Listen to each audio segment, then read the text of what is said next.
to maintain the unit standard. I am the eye and ear of my team. I'm equipped with compass, smoke grenade, handheld radio, and binocular. Armed with M16 assault rifle. I'm Cadet Juan Jos Angelo. The fire team, the grenadier of Fire Team Alpha, the grenadier soldier. I provide the grenade capability of the squad. And maximum firepower. I secure the right flank area of the squad during movement and halt. I'm armed with M16 assault rifle with M203 grenade launcher attached. I'm Cadet Marcus Crossbed, automatic rifleman of Fire Team Alpha. As an automatic rifleman, I am responsible for providing sustained automatic fire for the squad and secure the flank areas of the squad during movements and halts. I'm armed with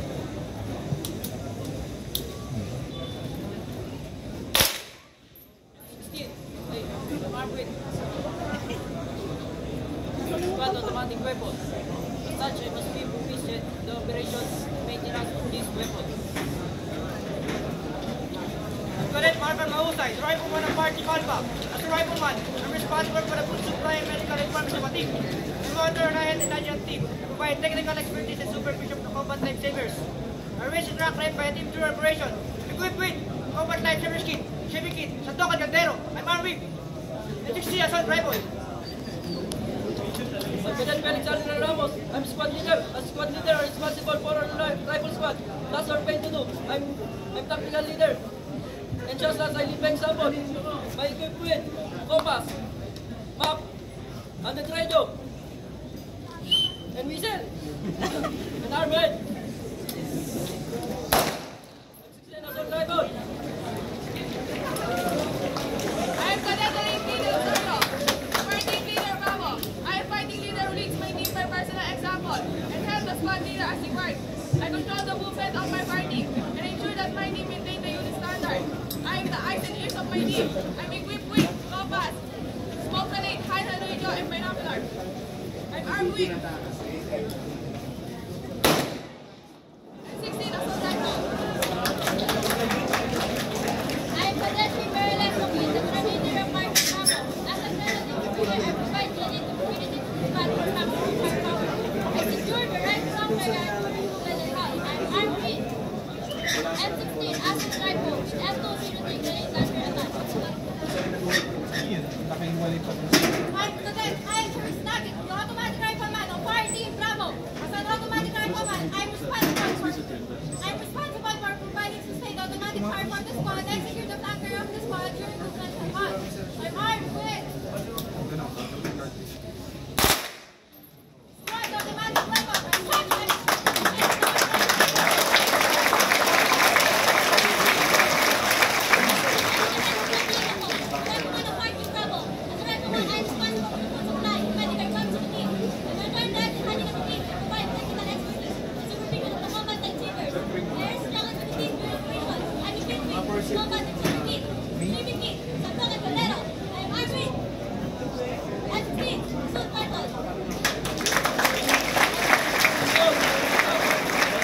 Squad members will show with us the different basic unit formation of the infantry rifle squad. Wedge formation. The wedge is the basic formation for the fire team. The interval between soldiers in wedge formation normally is 10 meters. The wedge expands and contracts depending on the terrain. When rough terrain, poor visibility, or other factors make interrupt the wedge difficult, fire team modifies the wedge. Squad leader may choose his position depending on the terrain and enemy position, and or where he thinks he can best command his men. Squad column. The squad column is the most common formation. It provides good dispersion laterally and depth without sacrificing controls and facilitates maneuver. The leader fire team is the base fire team. When the squad moves independently or as the rare elements of the platoon, the rifleman in the tail fire team provides rear security. Squad line. The squad line provides maximum firepower to the front. When the squad is acting as the base squad, the fire team on the right is base fire team.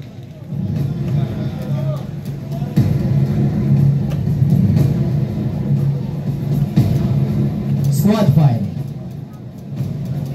The squad file has the same characteristics as the fire team files. If the squad leader of the desired increases control over the formation, exerts greater moral presence by leading from the front, and be immediately available to make key decisions, he will move forward to the first or second position. Moving the team leader to the last position can provide additional control over the rear of the formation. V-formation. This formation provides maximum firepower to the front. It is the easiest to perform where flexibility is good. My NPA. Squad members will show with us the movement techniques of the infantry rifle squad.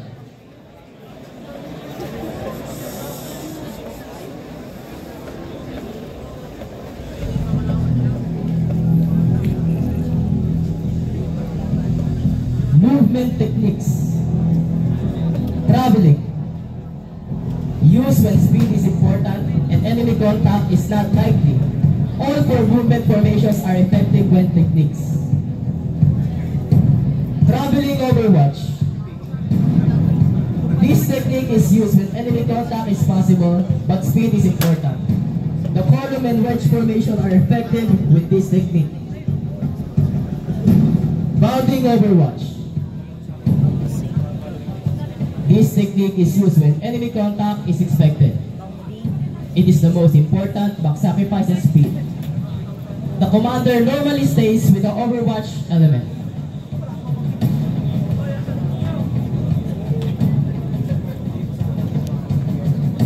What you have just seen, ladies and gentlemen, is the squad.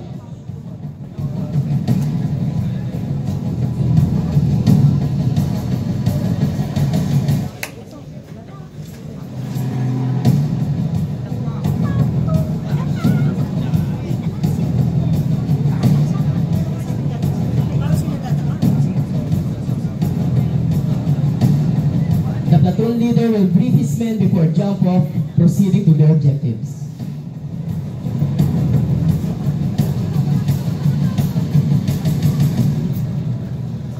Pumutok eh.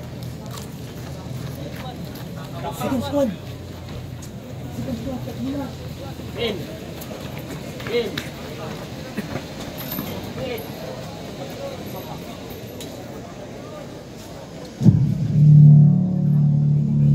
The platoon starts to move, proceeding to their mission objective and find the enemy.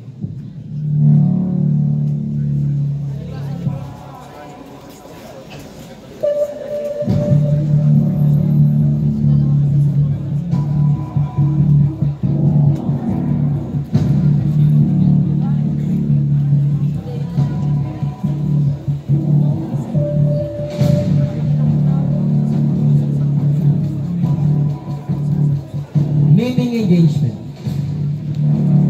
They are now entering the line of departure and at the same time the line of contact.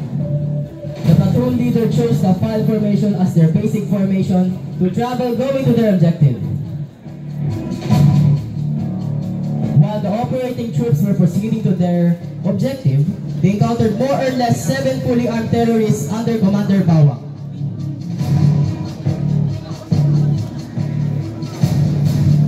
The platoon engaged the enemy. The platoon leader directed his men to fire.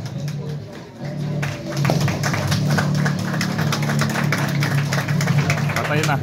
Baril oh.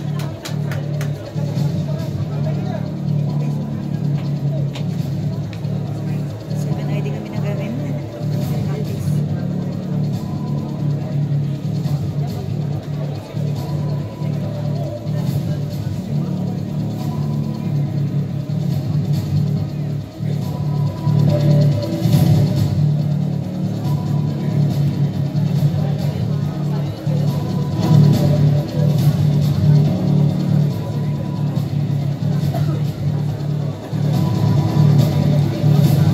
Upon noticing that the enemy is no longer retaliating, the platoon leader shouts, "Cease fire!" Then observes and shouts, "Assault!"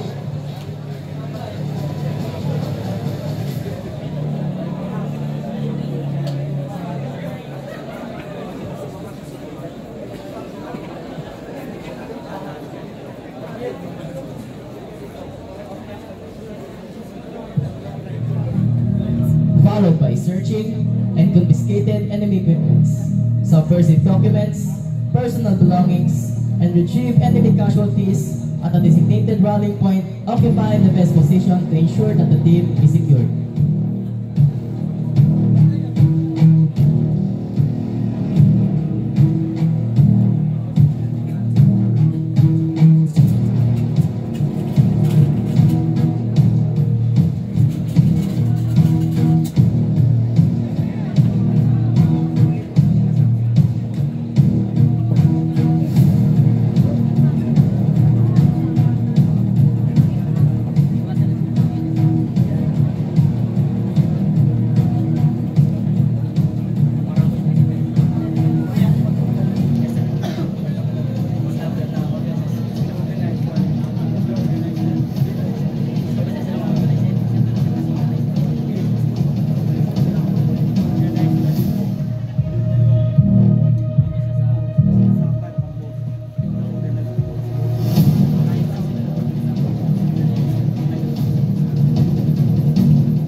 Fire ambush. The platoon continue its movements towards their objectives. The platoon is now using Traveling Overwatch. Traveling Overwatch is used when contact is possible. Attach weapons, move near the squad leaders and under his control so he can deploy them quickly.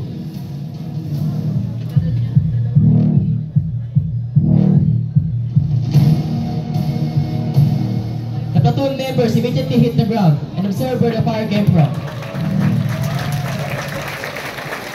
Upon sensing that it was a fire ambush, the platoon leader had to resort to disengage and avoid the kill zone. He commands disengage, PRP 6 o'clock, 300 meters.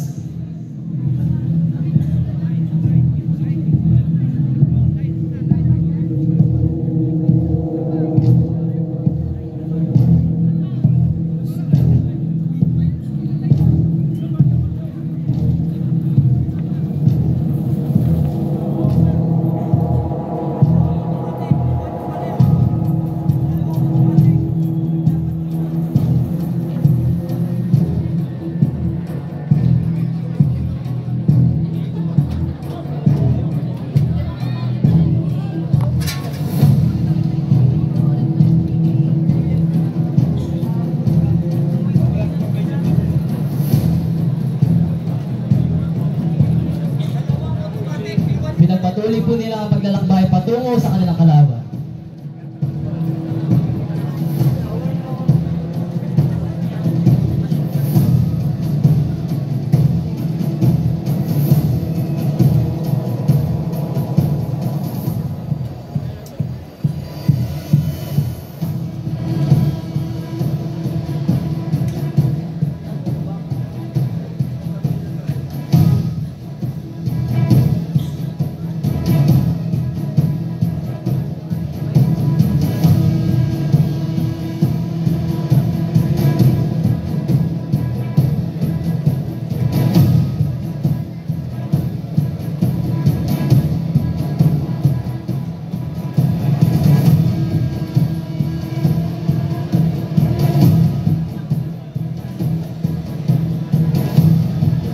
Upon sensing that it was a near ambush, the platoon leader had to resort to assault. He commands, assault!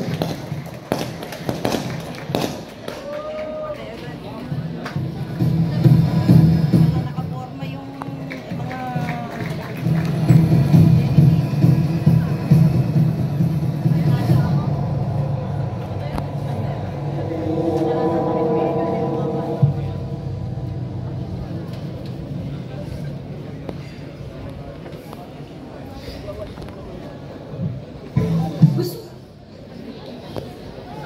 Then search. Search, ay yung kalaban, oh. Ay yung tatlong kalaban, may buhay pa, oh. Malayo nga kunyari. Apa? Malayo mo. Ay,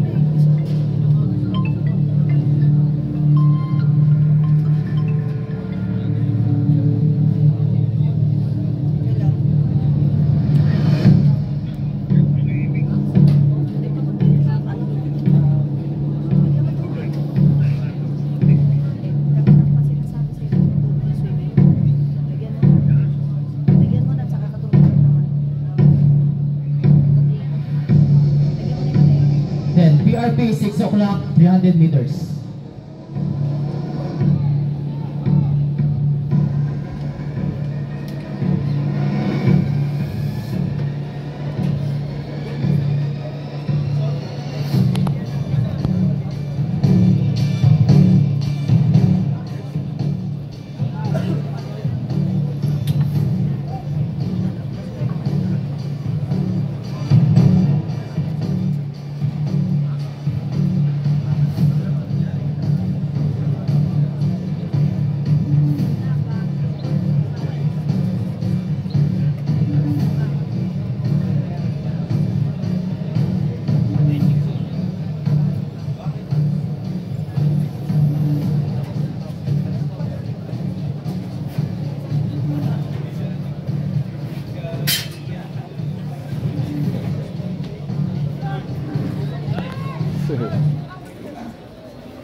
Yung na-recover nila yung firearm, ibinalibag na lang.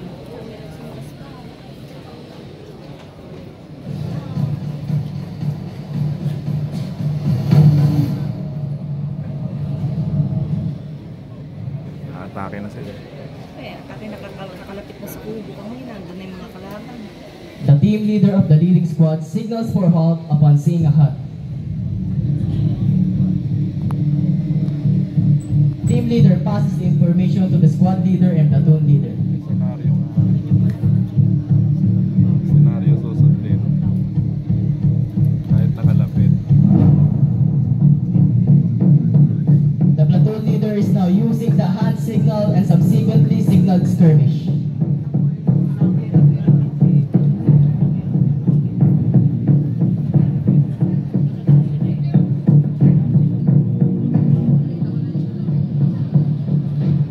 Dumami na naman ito.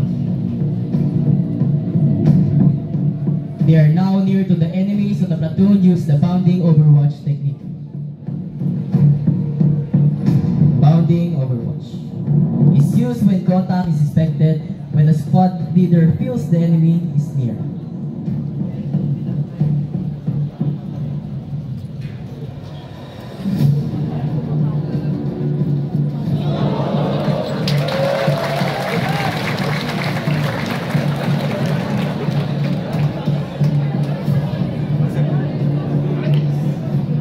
They are now using the high crawl, low crawl, crawl.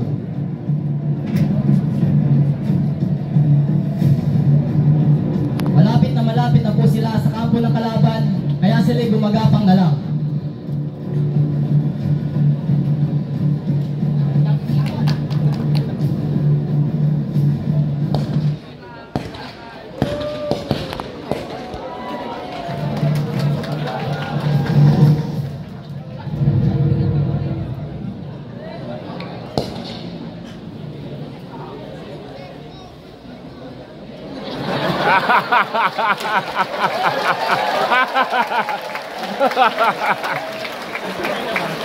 Namatay lahat eh. Namatay na bigla eh. Hindi man lang napatay eh, nabaril eh, patay na agad, hinimatay. Tama na siya nauna. Hinimatay, inatake eh. Inatake sa puso.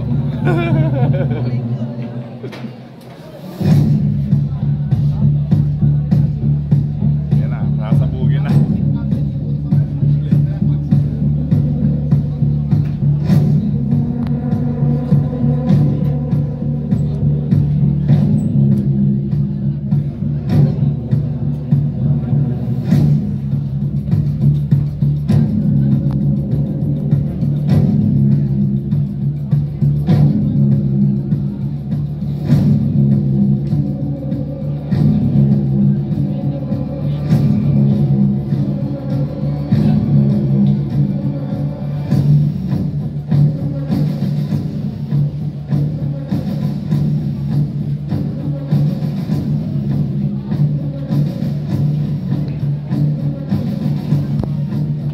The purpose of rallying point is to organize and check their men for any casualties.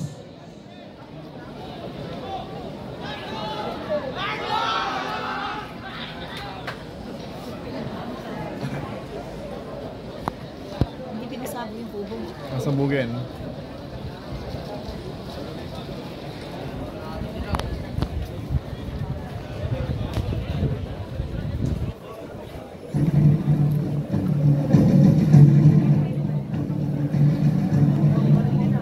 That's all for small unit tactics. Once again, magandang tanghali at mabuhay ang lahat.